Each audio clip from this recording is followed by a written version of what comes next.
Fox 51 News is your local election headquarters. East Texans will be heading to the polls in less than 10 hours. And the local election administrators say they're expecting a huge wave of voters on top of what's been already a record year in early voting. Fox 51's Tristan Van Beem tells us why.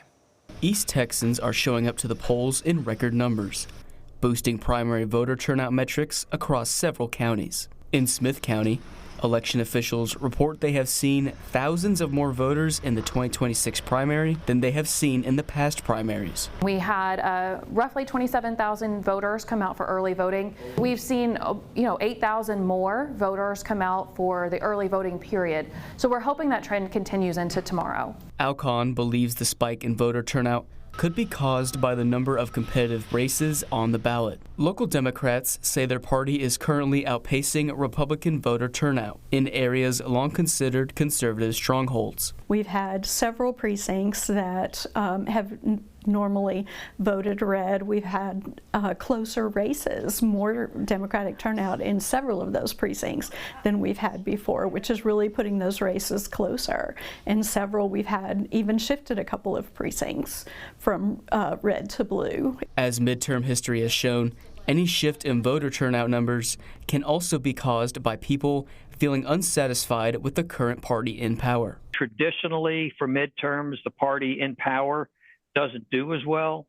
So I think the voting angry factor has some play in that. So you're seeing the Democratic numbers that are up as well. I go back to the fact that our numbers are up as well. Other areas in East Texas report an increase in voter turnout, including Nacogdoches and Gregg counties. Tristan Van Beem, Fox 51 News. We're now getting a glimpse at where the candidates for our state's U.S. Senate seat stand. A new poll from Fox 51 News and Emerson College show Austin area State Representative James Tallarico leading Congresswoman Jasmine Crockett. The poll of 850 likely Democratic primary voters show Tallarico with 52% support, 5 points ahead of Crockett. The poll has a margin of error of plus or minus 3.3%. Now, we also asked about the Republican race for U.S. Senate. The results show it's a close one with Attorney General Ken Paxton holding that 4% lead over incumbent Senator John Cornyn.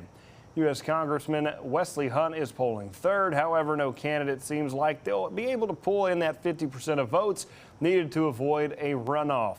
The poll surveyed nearly 550 likely Republican primary voters and has a margin of error of plus or minus 4.1%. And again, tomorrow's the big day. For a list of all the voting locations closest to you, those candidate profiles for each race and sample ballots, as well as some other important primary election day info. We've got it all organized for you on our website, fox51.com.